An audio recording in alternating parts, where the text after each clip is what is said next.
Olá, você telespectador do programa Saúde em Evidência. Hoje eu tenho um convite bem especial para você. Você ou alguém da sua casa ainda trabalha?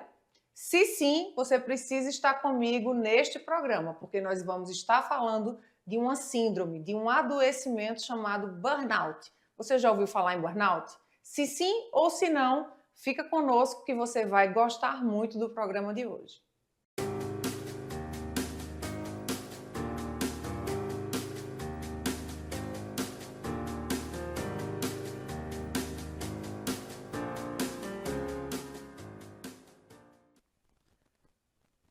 Muito bom dia, você telespectador aqui do programa Saúde em Evidência. Que bom estar com você mais um sábado. E para falar desse tema burnout tão polêmico, tão em alta, tão em evidência, e claro, teria que estar aqui no Saúde em Evidência, nós convidamos e está aqui conosco nos estúdios a psicóloga clínica Manuela Pinheiro, que é a autoridade no assunto e vai estar destrinchando, desmitificando tudo sobre esse assunto que você precisa saber. Um assunto sério, um assunto relevante e um assunto que precisa cada vez mais ser disseminado. Manuela, muito obrigada por ter aceito o convite.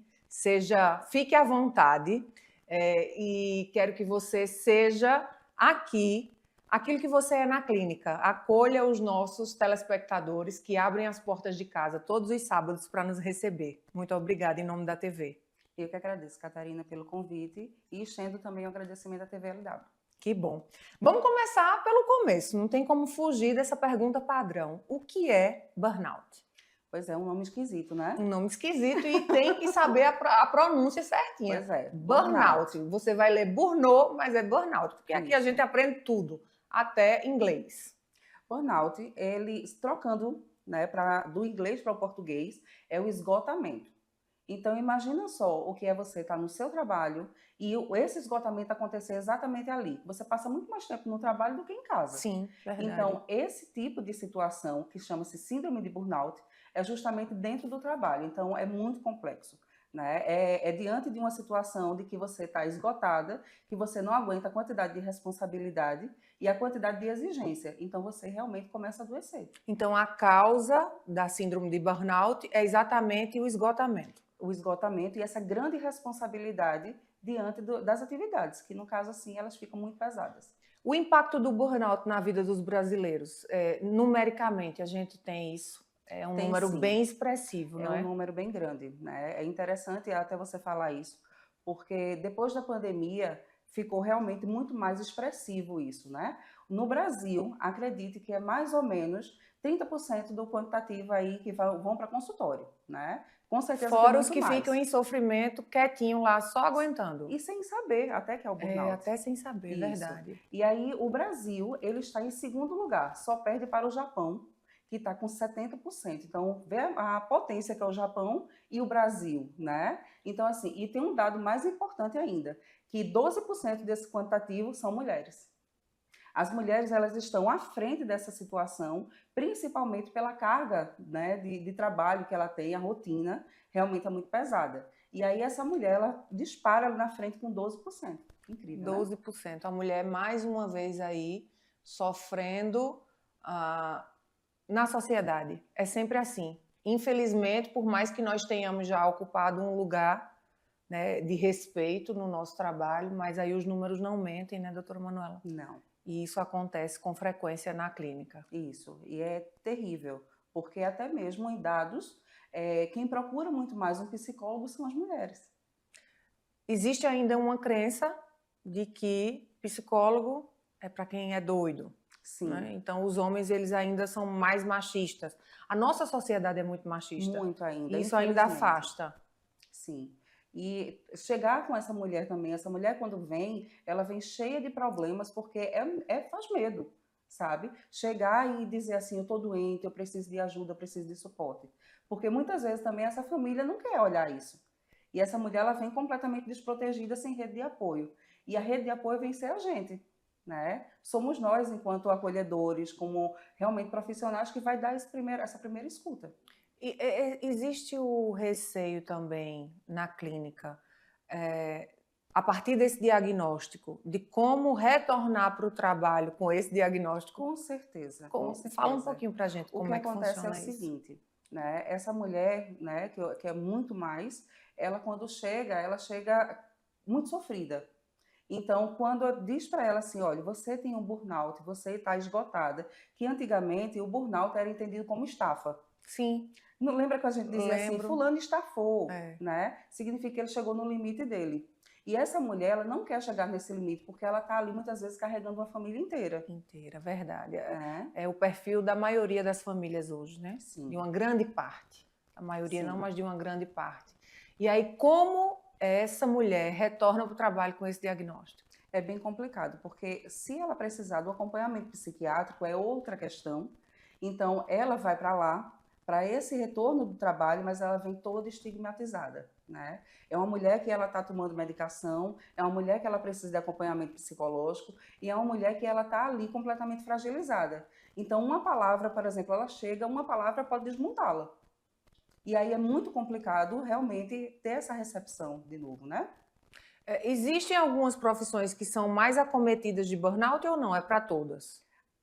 Toda profissão ela tem a sua característica, né, de responsabilidade, só que tem algumas profissões que, justamente por conta da carga de estresse, elas são mais potencializadas, né? Então, jornalista, psicólogo, Jornalista, pois eu. é, né? Psicólogos, bombeiros, policiais, professores, carcereiros, então são pessoas que realmente estão ali muito mais adoecidas por conta da sua rotina mesmo. Entendo. Então já a gente começa a setorizar e aí nessa setorização a gente começa a entender as dinâmicas de trabalho e aí eu fiquei aqui agora enquanto você me respondia me perguntando, a gente está olhando da parte do empregador, do empregado e olhando no viés do empregador. Como é que a gente pode olhar para burnout pelo viés do empregador? Aí é outra questão também bem complexa. Por quê? Porque o trabalhador, ele está necessitando daquela vaga. E o trabalho, muitas vezes, quem está empregando ali não quer, às vezes, ter esse olhar de que o outro pode sofrer, que o outro pode também parar no meio do caminho. Então, o empregador, muitas vezes, ele precisa ter essa acessibilidade. E não é todo local que vai oferecer esse espaço, né? Um espaço de escuta. Por exemplo, numa grande empresa, Sim. né? Você ter ali psicólogos para poder fazer esse suporte. É muito difícil ter isso, sabe? E principalmente numa região onde o trabalho ele é muito mais, por exemplo, um supermercado, sabe? Então, assim, infelizmente, esse suporte ele fica muito inferior. Muito restrito ainda, né? Muito, infelizmente. Precisamos avançar muito com essa mentalidade organizacional, né? Como as Sim, empresas de devem se suporte. organizar esse suporte psicológico, não só para burnout, mas para toda e qualquer questão familiar, todo enfrentamento que qualquer ser humano pode ter a partir de um luto, por exemplo, né? Sim, Eu acho muito seco, X dias, 3 dias, não sei, agora eu não sei exatamente quantos dias são, mas é categorizado assim, né?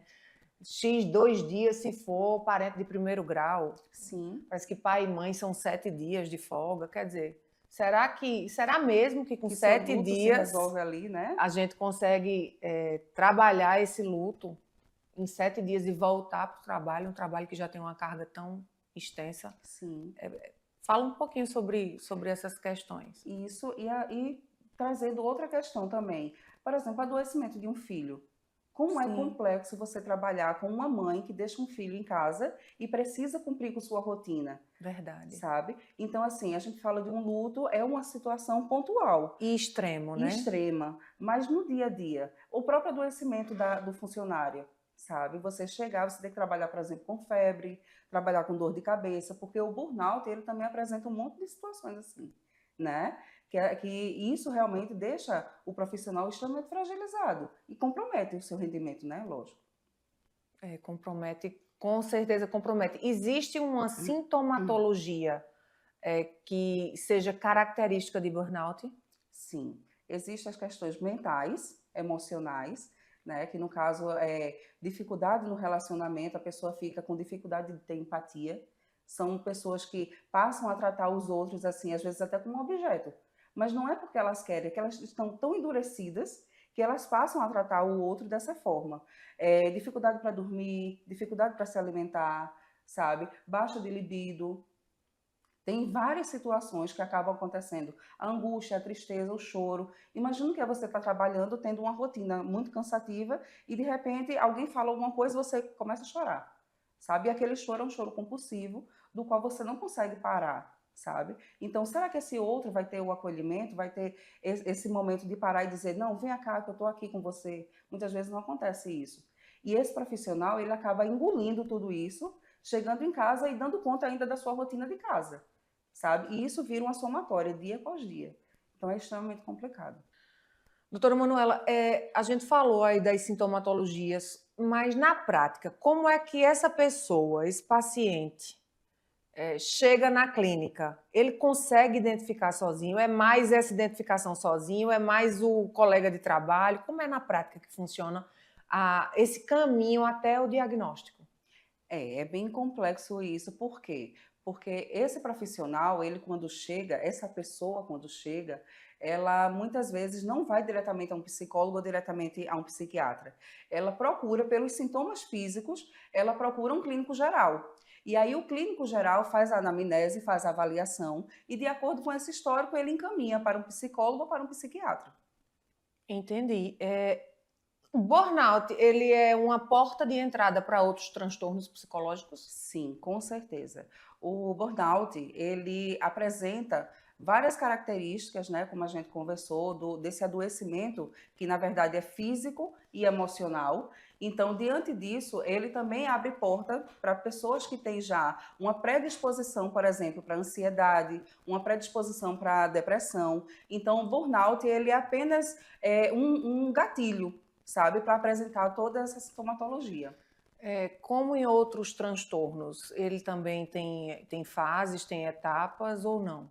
Sim, na verdade o burnout ele tem fases e a gente começa a observar em que nível essa pessoa está de adoecimento justamente por essas fases. Então, o esgotamento emocional, por exemplo, que é o mais comum de chegar, que é aquela pessoa que tem dificuldade até para acordar, sabe? Então ela vai dormir já pensando, amanhã eu tenho que acordar, sabe? Eu estou cansada, não consigo. E aí quando ela levanta, ela já levanta com o corpo todo dolorido, sem conseguir fazer aquilo que é natural para a gente do dia a dia. Então isso fica mais simples das pessoas que estão em casa começarem a identificar também se já tem algum sintoma. Sim. Então a gente vai fazer o seguinte, eu sei que você está bem sentadinho aí nos ouvindo, nos assistindo, eu vou para um breve intervalo e no retorno a gente vai falar sobre aquilo que de verdade você precisa saber para já começar a identificar se você precisa desse tipo de ajuda. Eu volto daqui a pouquinho. Aqui na Impact, nós entendemos que cada negócio é único. É por isso que oferecemos uma variedade de serviços personalizados para atender às suas necessidades específicas. Desde o desenvolvimento de sites modernos e intuitivos até o design gráfico criativo, passando pelo gerenciamento estratégico de mídias sociais. Também contamos com uma consultoria dedicada a fornecer soluções estratégicas em finanças, gestão de dados e logística para empresas de todos os portes. Estamos aqui para ajudar sua empresa a se destacar no mercado. Com a Impact, você terá acesso a uma equipe dedicada e experiente, pronta para impulsionar o seu sucesso. Vamos trabalhar juntos para alcançar seus objetivos e superar suas expectativas. O Memorial Imagem está dentro do Hospital Memorial Arco Verde, o que lhe proporciona a segurança de um ambiente hospitalar, além de contar com vários serviços num só lugar: tomografia computadorizada, mamografia, ultrassonografia e raio-x. Os equipamentos possuem uma alta resolução e agora também com um novo tomógrafo de última geração e potência elevada. Tudo isso funciona 24 horas por dia, alinhado a uma equipe especializada, que oferece agilidade e confiança na execução dos resultados. O atendimento humanizado é um dos princípios norteadores para transmitir todo o respeito a quem mais importa: você, paciente. Memorial Imagem, qualidade que faz diferença na sua saúde. salas fixas, salas virtuais e salas de reuniões. Tudo em uma estrutura moderna e funcional. Precisa de um auditório? Temos capacidade para até 60 pessoas. Perfeito para eventos corporativos. E ainda uma área de lazer para o seu bem-estar. Nas eleições de 2024, conte com nossa assessoria completa, prestação de contas, cadastro de candidatos e muito mais. Líder PE. Modernidade e eficiência para o seu sucesso. E nós estamos de volta para mais um bloco de Saúde em Evidência e eu quero agradecer aos nossos apoiadores, Faculdade de Medicina do Sertão, Memorial Imagem, Líder Empresarial e Lojas LW. A gente terminou o bloco anterior falando das fases do burnout. E aí eu convidei você que está em casa para prestar atenção se algum dos sintomas que a doutora Manuela vai falar você já passou ou está passando, porque aí é um ponto de interrogação para você já começar a se questionar se você está precisando desse tipo de ajuda profissional com um psicólogo, um profissional psicólogo. Então, fica bem atento a tudo que ela vai falar agora. Doutora Manuela, pode continuar. Você estava falando exatamente do acordar e já acordar cansado. Quer dizer, eu não fiz nada, o dia começou, acabou de começar e eu já me sinto cansada. Sim. O esgotamento emocional, ele é muito difícil, porque a pessoa, ela está ali tentando, sabe, se levantar, tentando fazer as coisas naturais do dia a dia dela e, infelizmente, acaba esbarrando com o cansaço emocional e o cansaço físico, através do quê? Do estresse, dessa carga emocional de ficar pensando, será que eu vou dar conta disso? Eu tenho tanta coisa para fazer. Então, a cabeça dela começa a funcionar de uma forma tão pesada que, antes de botar o pé para fora da cama, ela já está cansada. Essa é a primeira fase. Essa é a primeira fase. Aí a gente entra na segunda fase. Pois é, que é a bem complexa, que é relacionada à despersonalização. Já ouviu falar disso? Não. Despersonalização, pela semântica, eu suponho o que seja, mas o que é? Pois é, despersonalização é justamente o endurecimento. É aquele profissional que ele tem uma baixa empatia. Ele passa a tratar outras pessoas como um objeto. Sabe? Então você chega perto dele, ele está lhe dando literalmente aquela patada, sabe? Porque ele está tão cheio, a cabeça está tão sobrecarregada, que ele não aguenta nenhuma pergunta. E aí realmente ele trata as pessoas de uma forma muito ruim. Então fica mais evidente para o ambiente que essa pessoa está com um sintoma mais palpável, né? Para quem está ao redor. Agora ficou mais palpável. Que foi que aconteceu com Catarina, que agora ela está respondendo tudo de forma grosseira. Exatamente. Sempre foi tão doce e agora está dando patada, não é assim? Isso, exatamente isso. Você chegou no ponto-chave. Porque é como se a pessoa parasse de agir de determinada forma e passasse a agir de outra. Outra persona. É outra pessoa, sabe? Então, assim, essas características, na verdade, o burnout você tem que juntar tudo, né? Para fechar um diagnóstico. Um combo, isso. Não é apenas, por exemplo, o cansaço, porque a gente se cansa do nosso dia a dia, Sim. A gente se cansa da nossa rotina, mas infelizmente é uma junção de coisas que a gente vai pegando a característica ali, outra aqui, e realmente vai juntando e dando o diagnóstico. Fazer o que eu não gosto de fazer só porque eu preciso do trabalho. É péssimo. É péssima essa situação. Porque, olha, trabalhar naquilo que a gente gosta já tira da gente, sabe, uma energia muito grande. Imagine fazer aquilo que você não gosta. Então, realmente, você está ali sendo exposto a um ambiente que você não sente prazer, está com pessoas que você tem que, muitas vezes, mostrar uma cara de sorriso, uma cara que está tudo ok, quando por dentro você não está bem. Então, todos os dias você fazendo isso, chega o ponto que não aguenta mais. Entendo. Aí a gente entra agora numa terceira fase. Numa terceira fase, o ponto alto. Sim. É a fase mais crítica. Sim, que é quando a gente percebe literalmente que está alguma coisa errada com essa pessoa, né? Que é justamente a dificuldade na aceitação do seu trabalho. Então, ela começa a visualizar que vou chegar no trabalho e não vou conseguir dar conta. Aquilo que você consegue fazer todos os dias, a pessoa acaba imaginando que não vai dar conta daquilo dali. Então, ela passa a se inferiorizar, ela passa a achar que não vai conseguir fazer determinadas coisas e aquilo dali acaba virando um tufão na sua cabeça. Imagina o que é todos os dias você fazer a mesma coisa e um belo dia você achar que não dá conta daquilo dali. Aquilo que já é uma rotina que você faz no automático. Aí você já é uma paralisia Não uma paralisia, mas é como se fosse um questionamento sobre o seu próprio poder de trabalho. Então, você passa a se questionar, a se perguntar se você vai dar conta do seu dia a dia hoje. Imagina. É bem. Agora, clinicamente, lá na prática clínica, essas pessoas que são diagnosticadas, já aconteceu, por exemplo, o contrário, por exemplo, da pessoa procurar, uma coisa é o paciente procurar espontaneamente, ó, eu acho que eu tenho. Chega alguém perguntando assim, Sim, questionando, eu acho que eu tenho, sim. e aí você faz a anamnese, tudo e diagnostica, né? Mas chega alguém que diz, ó, eu vim porque o meu chefe conversou comigo, os meus colegas de trabalho conversaram comigo e eu não estou bem. Geralmente, Catarina, essa questão vem da família. Da família. A família que diz assim, tem alguma coisa errada com você, você precisa procurar ajuda, sabe?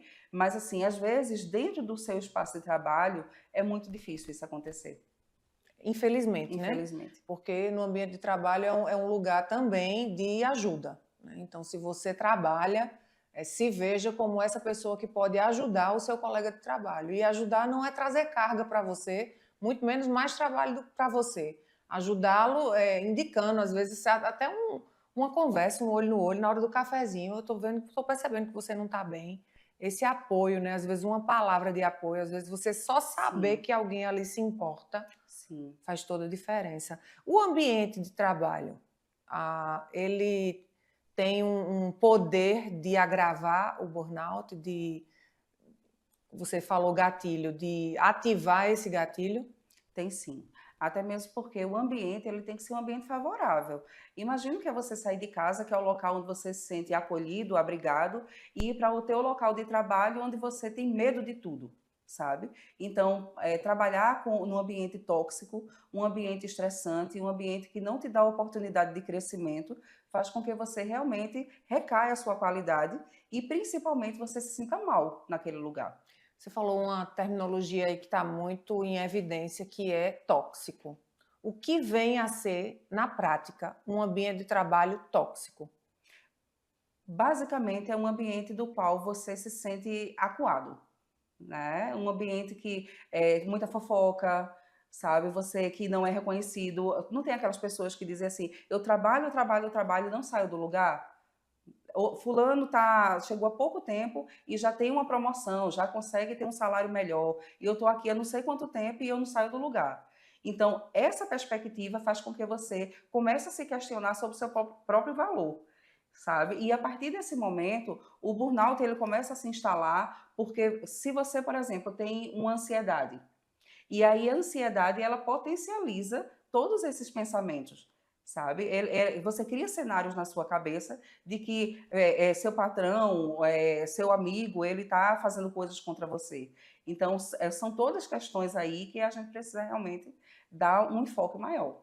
Aquelas atividades, é uma pergunta agora de dúvida mesmo. Aquelas atividades que algumas empresas têm, por exemplo, as práticas laborais, de ginástica laboral. O que é que eu sempre tenho, até pelo meu lugar aqui à frente do programa, eu preciso pensar eu preciso ver o tema por diversos olhos. E aí eu fico pensando sempre pelos olhos, pelas lentes do empregado e do empregador. Mais uma vez, agora te convidando para as lentes do empregador. O que é que o empregador pode fazer para propiciar no ambiente de trabalho um ambiente mais favorável para que o burnout não apareça e, sobretudo, não se estabeleça na vida de alguém? Catarina, o burnout não apareça é algo muito difícil de dizer. Difícil já, né? Sim, porque não depende apenas do ambiente de trabalho. Acontece no ambiente, mas lembrar que essa pessoa ela tem uma história de vida, ela tem suas características e às vezes é no ambiente de trabalho que aquilo dali vai aflorar. Então, se você, por exemplo, você tem uma dificuldade de relacionamento, então chega no ambiente de trabalho e você continua com essa dificuldade ou potencializa, então essa pessoa ela vai começar a criar um monte de problemas na cabeça dela e aquilo dali realmente vai atrapalhar o seu trabalho. Então, o empregador, o que é que ele pode fazer? Ele pode ter alguém, por exemplo, numa loja, um gerente que começa a visualizar que aquela pessoa não está funcionando legal. Então, chegar, conversar, propiciar, às vezes, até um lazer. Não tem empresas que Sim. propiciam um momento assim, sabe? Uma promoção, às vezes até o dizer mesmo, hoje você foi ótimo. Então, aquela palavra ali faz com que você comece a dizer, peraí, então aquilo que eu estou pensando não é real, sabe? Então, alguém está olhando o que eu estou fazendo, eu tenho valor. Perfeito. Vamos agora para essa área que é uma área muito técnica, que é diagnóstico e avaliação, que a gente precisa estar falando sobre isso também. Quais são os critérios que você utiliza, que o profissional psicólogo utiliza para identificar uma síndrome de burnout? O burnout, ele vem como um combo. Então, às vezes a pessoa que chega no consultório, ele não sabe nem que está com burnout. Ele não sabe nem o que é isso. Então, às vezes ele vem assim, atestado de tantos dias porque não está conseguindo trabalhar. Está com muita dor de cabeça, a cefaleia crônica, geralmente é isso, né? Aquela dor intensa que você não consegue nem levantar a cabeça, enxaqueca. Esse indivíduo, ele acaba chegando com uma dificuldade tão grande, do qual a gente precisa realmente direcionar. Então, na anamnese, que é justamente a pergunta, olha, o que está acontecendo com você? Por que o trabalho está sendo tão pesado? Então, através desse histórico, que a gente vai montando ali uma linha de raciocínio que indica realmente que essa pessoa está com burnout. Sempre, a partir do diagnóstico, trabalha com a figura do psiquiatra também, ou tem casos que a estratégia terapêutica vai ficar somente com o psicólogo? Depende do caso. Depende do caso. Isso. Mas na sua grande maioria, eu preciso do suporte do psiquiatra. Porque essa pessoa ela só procura o suporte de um psicólogo, por exemplo, quando ela está adoecida, muitas vezes fisicamente. Então, uma gastrite, sabe? Uma cefaleia, como eu te falei, dificuldade no libido, dificuldade no sono, no apetite. Então, ela chega com um adoecimento físico que acaba revelando o adoecimento psicológico também. O adoecimento psicológico, entendo. E aí deve ser até um caminho, porque a gente sabe que ainda existe uma resistência. Existe. Parece que não existe, mas ainda existe uma resistência na procura de um profissional psicólogo e também, e sobretudo, eu até diria, de um psiquiatra, né? A Sim. cultura da nossa sociedade ainda nos afasta desse olhar de que eu preciso de um psiquiatra. E eu não sou doida, eu não sou louca, mas eu estou com um adoecimento e preciso, e mereço, né? Ir para uma consulta com um psiquiatra. Isso chegando para você a partir de um clínico, vamos fazer aqui uma lógica. O paciente passou por um clínico porque está com uma cefaleia enraizando para os ombros, não está dormindo, está com muita dor. E aí o clínico entende que tem uma questão ali subjetiva, emocional, passa para o psicólogo.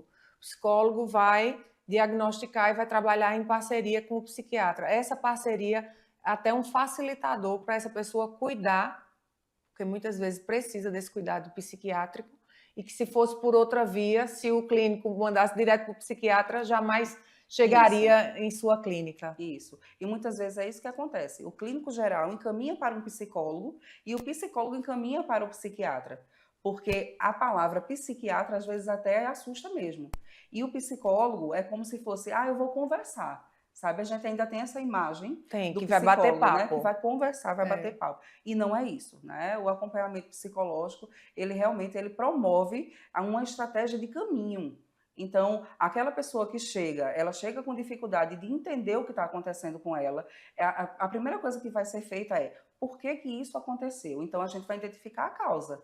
Identificando a causa, a gente vai andar com aquela pessoa ali até chegar realmente na sua qualidade de vida. A gente vai para um breve intervalo e daqui a pouquinho a gente se encontra. Bem-vindo a Líder PE em Arco Verde, o seu espaço de negócios completo. Aqui você encontra locação de salas fixas, salas virtuais e salas de reuniões. Tudo em uma estrutura moderna e funcional. Precisa de um auditório? Temos capacidade para até 60 pessoas. Perfeito para eventos corporativos. E ainda uma área de lazer para o seu bem-estar. Nas eleições de 2024, conte com nossa assessoria completa, prestação de contas, cadastro de candidatos e muito mais. Líder PE. Modernidade e eficiência para o seu sucesso. Aqui na Impact, nós entendemos que cada negócio é único. É por isso que oferecemos uma variedade de serviços personalizados para atender às suas necessidades específicas. Desde o desenvolvimento de sites modernos e intuitivos até o design gráfico criativo, passando pelo gerenciamento estratégico de mídias sociais. Também contamos com uma consultoria dedicada a fornecer soluções estratégicas em finanças, gestão de dados e logística para empresas de todos os portes. Estamos aqui para ajudar sua empresa a se destacar no mercado. Com a Impact, você terá acesso a uma equipe dedicada e experiente, pronta para impulsionar o seu sucesso. Vamos trabalhar juntos para alcançar seus objetivos e superar suas expectativas. O Memorial Imagem está dentro do Hospital Memorial Arco Verde, o que lhe proporciona a segurança de um ambiente hospitalar, além de contar com vários serviços num só lugar: tomografia computadorizada, mamografia, ultrassonografia e raio-x. Os equipamentos possuem uma alta resolução e agora também com um novo tomógrafo de última geração e potência elevada. Tudo isso funciona 24 horas por dia, alinhado a uma equipe especializada, que oferece agilidade e confiança na execução dos resultados. O atendimento humanizado é um dos princípios norteadores para transmitir todo o respeito a quem mais importa: você, paciente. Memorial Imagem, qualidade que faz diferença na sua saúde.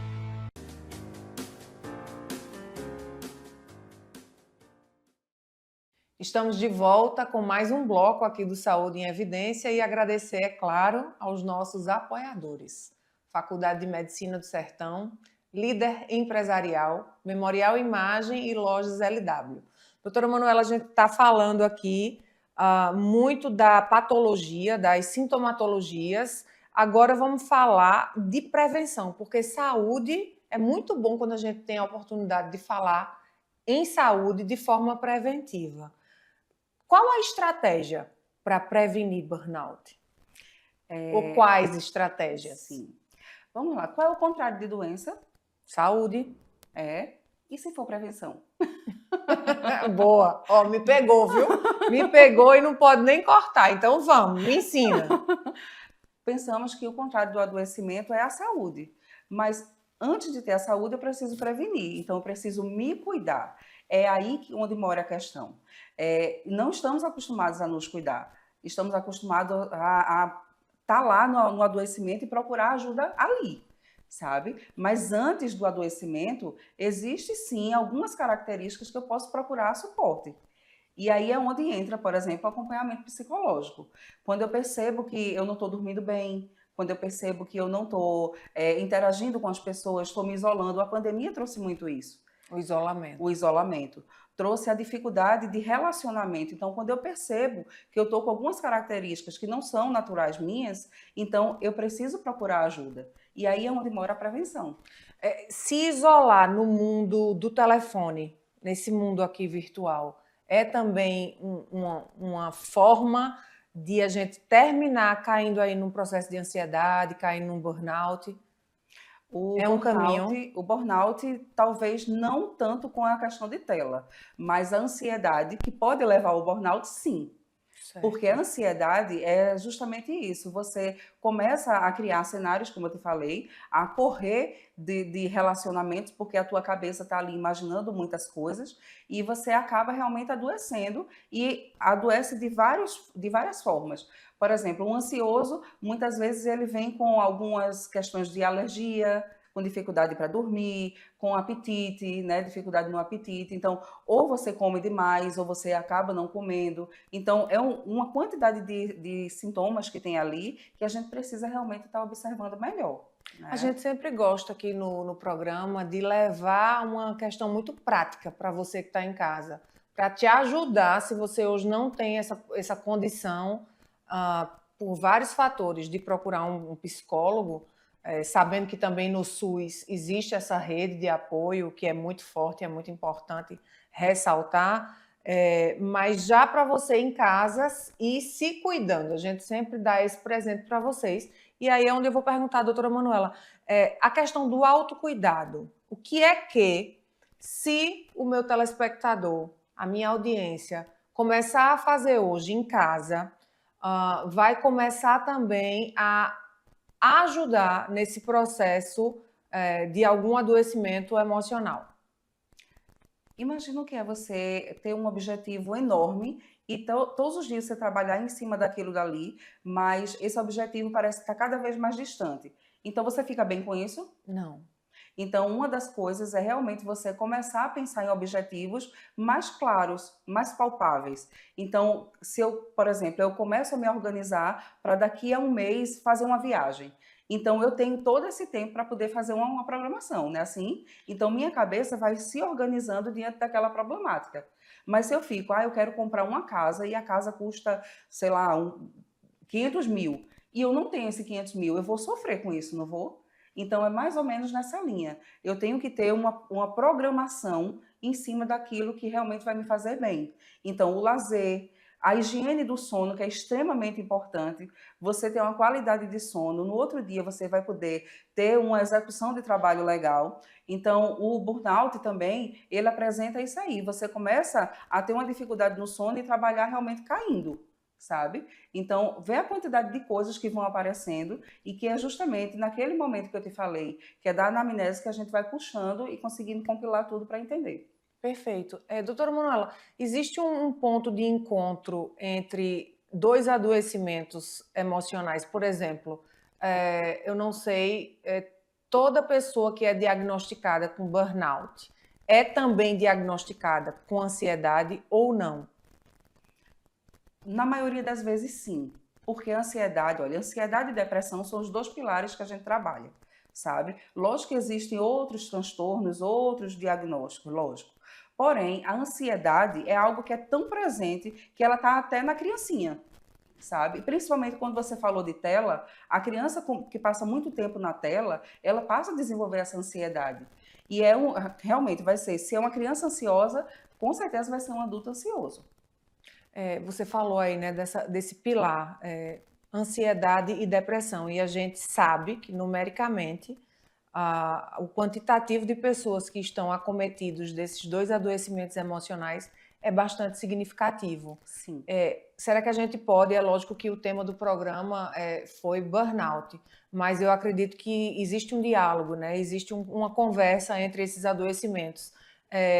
Falar um pouco agora para os nossos telespectadores, porque eu sei que você que está aí em casa, em algum momento da sua vida, você já se percebeu ansioso ou numa crise de ansiedade. E talvez você não tenha tido esse aporte, esse cuidado, essa rede de apoio. E aqui no programa a gente está aqui, a nossa missão é exatamente essa, é levar informações para que você cada vez mais possa se tornar uma pessoa com saúde, desfrutando de saúde.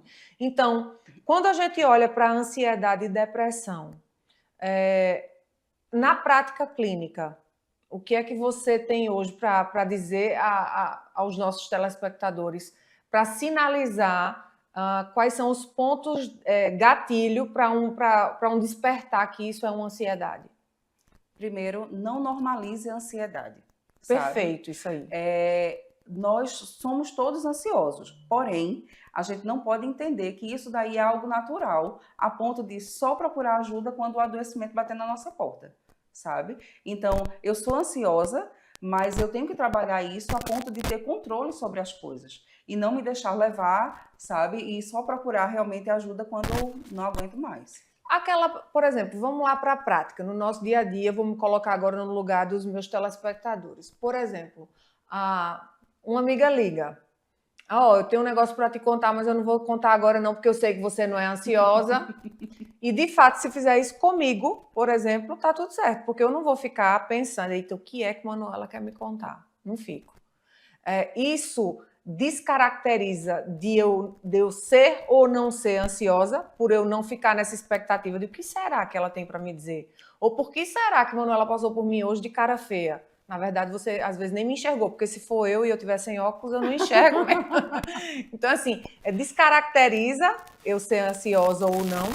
Não, na verdade, assim, é muito pequeno você visualizar a ansiedade só nesse contexto aí, sabe?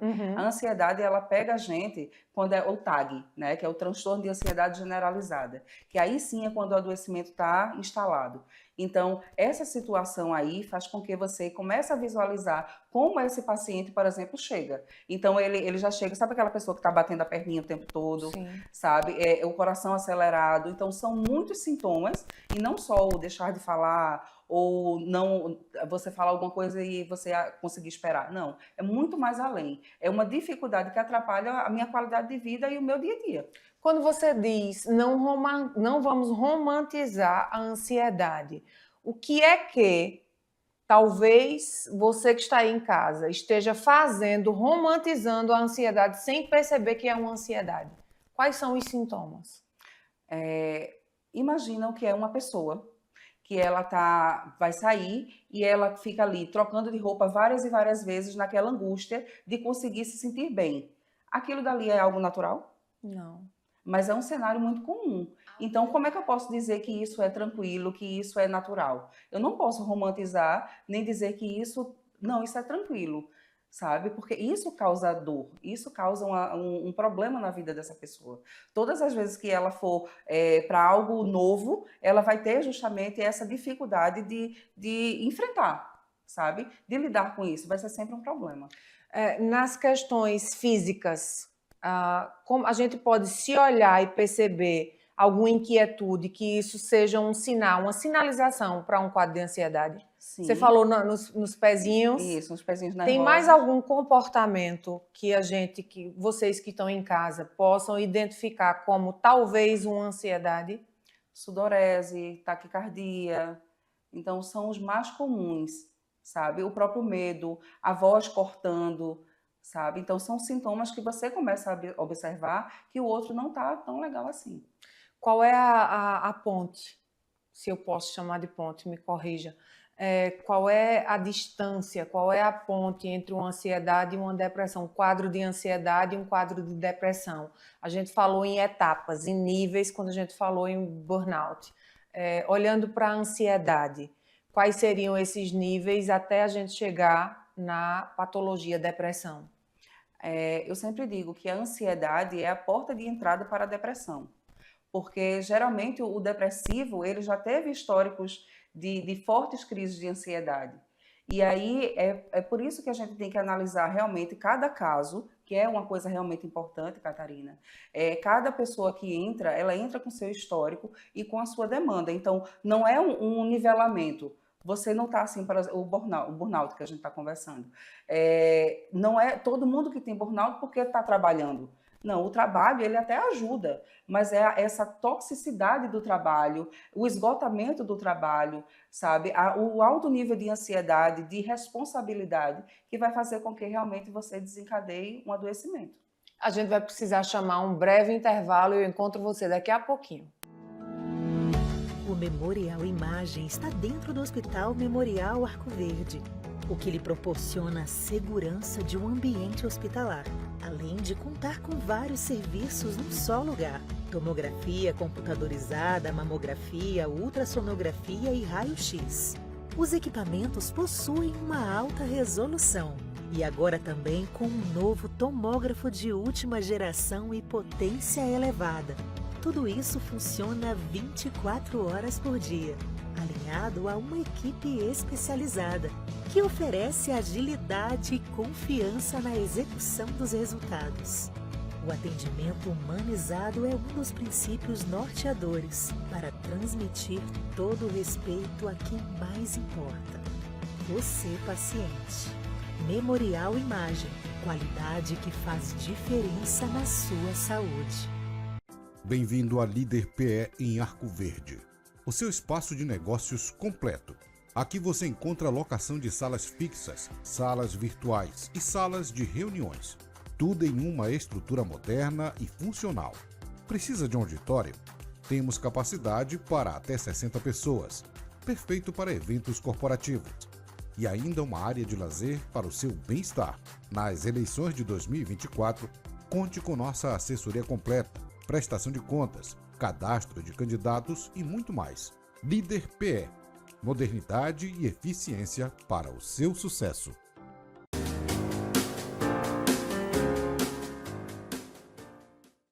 Nós estamos de volta agora já para o último bloco deste programa Saúde em Evidência e, claro, já o meu convite para você no próximo sábado, às 10 horas, estar aqui comigo novamente.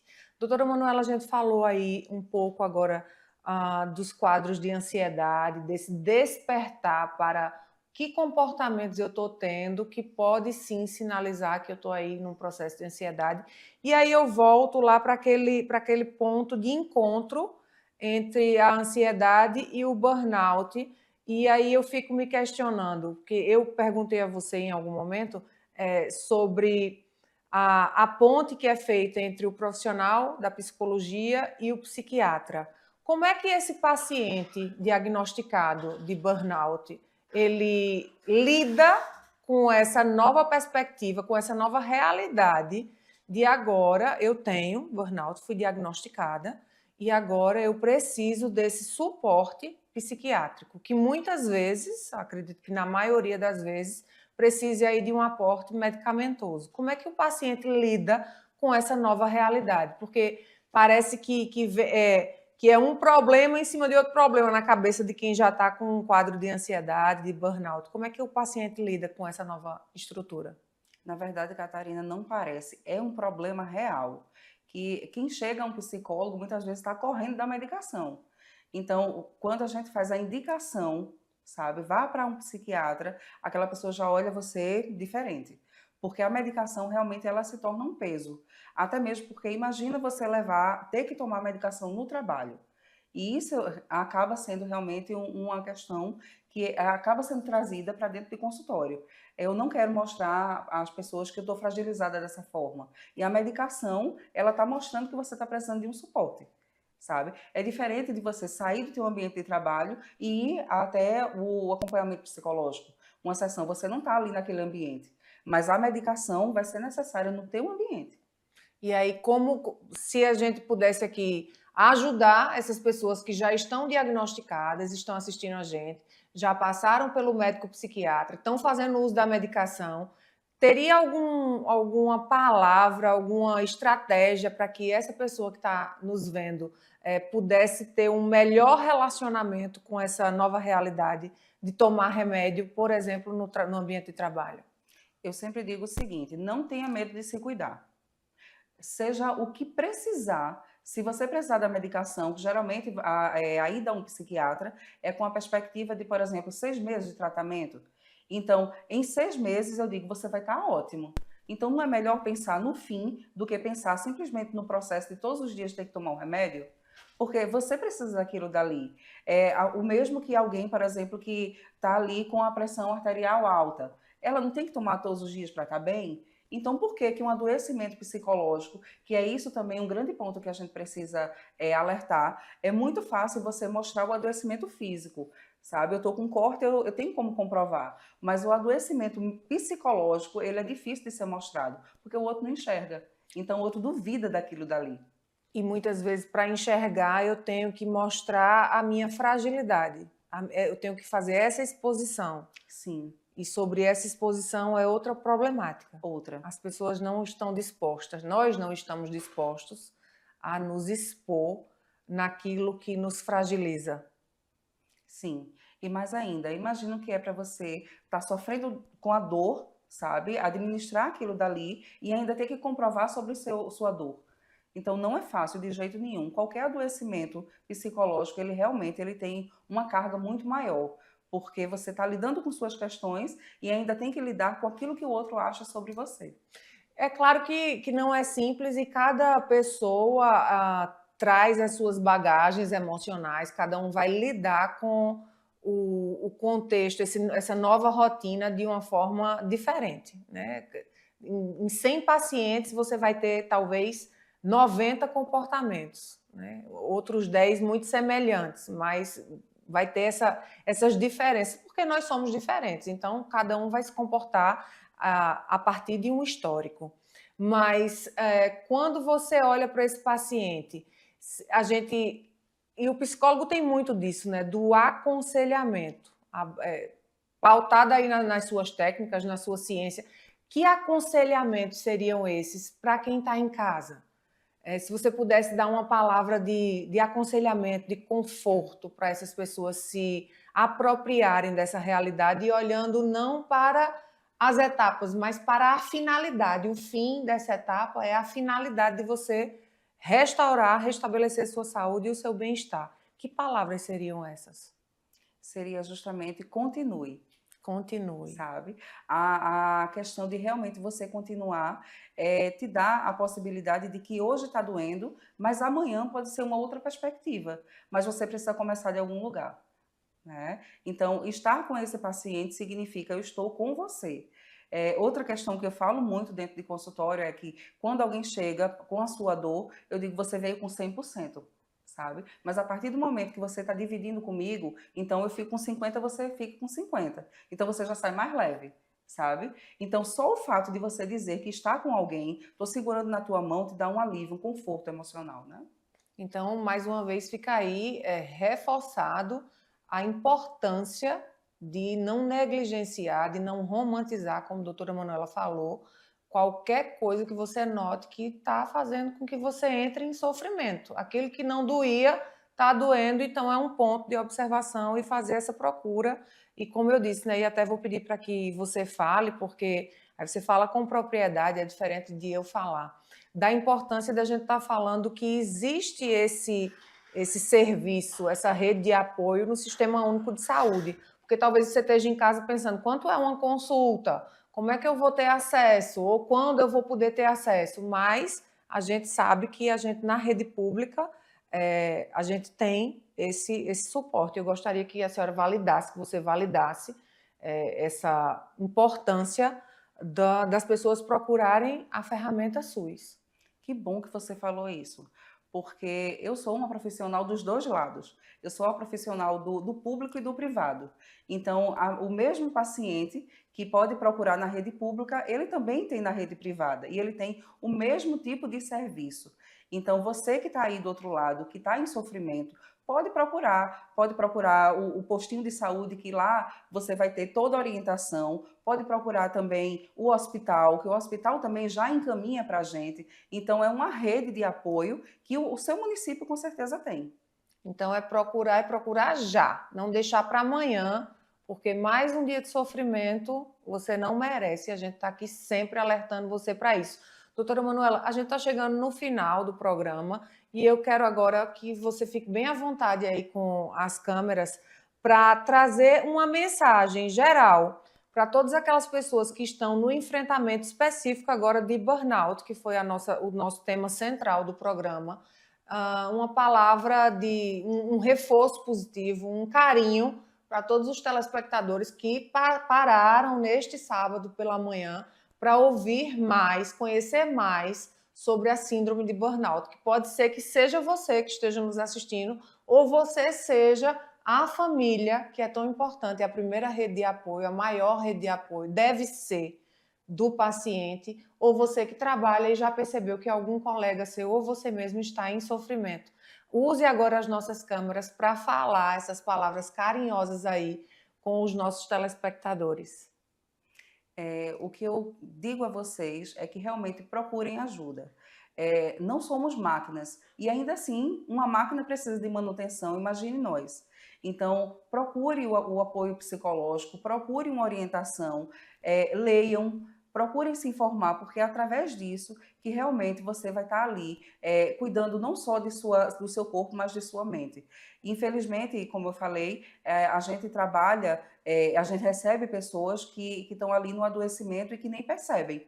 Mas elas não percebem não porque elas não querem, é porque elas estão ali tendo que ser fortes o tempo todo. Então, você não é forte o tempo todo, eu não sou forte o tempo todo, você também não. E que bom que não, porque a partir desse momento a gente pode se unir. E é isso que é importante para você. Você precisa entender que você não está só. E o acompanhamento psicológico é essa fala. Você não está sozinho.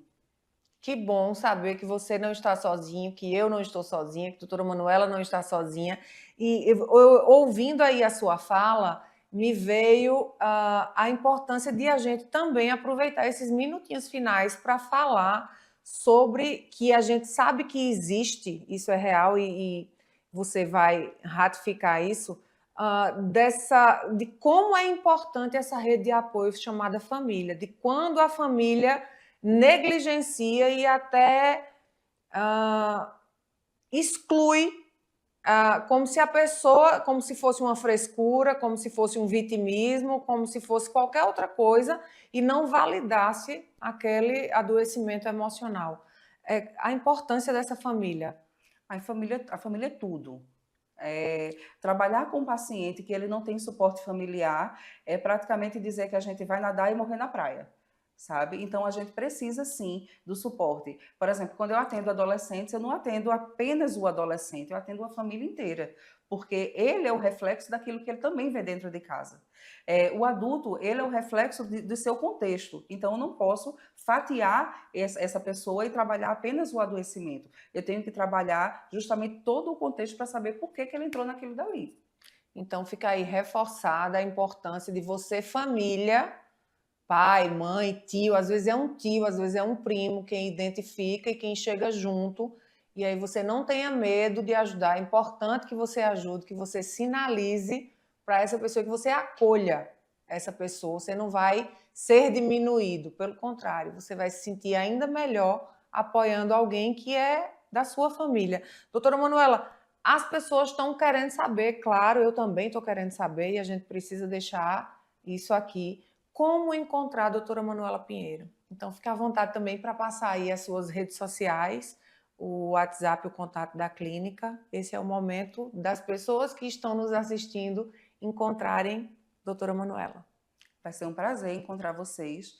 Eu estou no @Manuela Pinheiro, PSI, e estou na Clínica Unitar, que é ali bem pertinho do escritório da Compesa. É bem facinho de me encontrar. Aí no seu telefone tem o contato de lá? Tem sim. Pode dar uma olhadinha para a gente ou já sabe de cabeça? Eu vou dizer o do WhatsApp, Ok. tá? 991 30 0592. Aguardo você. Pronto, então agora já ficou fácil, agora você já vai começar a seguir a doutora Manuela nas redes sociais e também já tem o telefone, o WhatsApp da clínica para que você esteja marcando aí a sua consulta. Doutora Manuela, em nome da TVLW e da TV Nova, eu gostaria de agradecer a sua participação e dizer que volte sempre. A gente sabe que o espectro, né, das possibilidades de fala aqui, dessa conversa sobre outros tantos adoecimentos emocionais é bastante grande, então fique bem à vontade de também nos sugerir pauta, essa casa é sua, muito obrigada pela confiança e volte sempre. Eu que agradeço, fiquei muito feliz com o momento. E nós chegamos ao fim desse programa que foi tão rico e tão esclarecedor. Espero que você tenha gostado e eu aguardo você no nosso encontro marcado próximo sábado às 10 horas da manhã. Até lá!